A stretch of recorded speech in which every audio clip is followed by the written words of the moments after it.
Okay, so I'm going to say that it seems like it's going back to your pre-shuffle messages with whoever this gossiping pain in the neck is, that's the snake in the grass.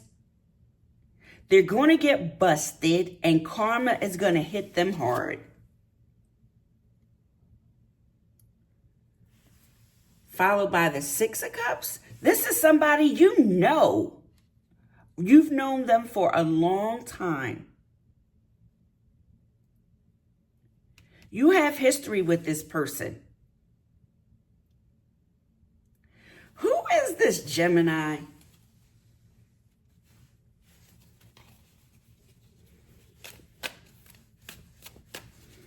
Well, is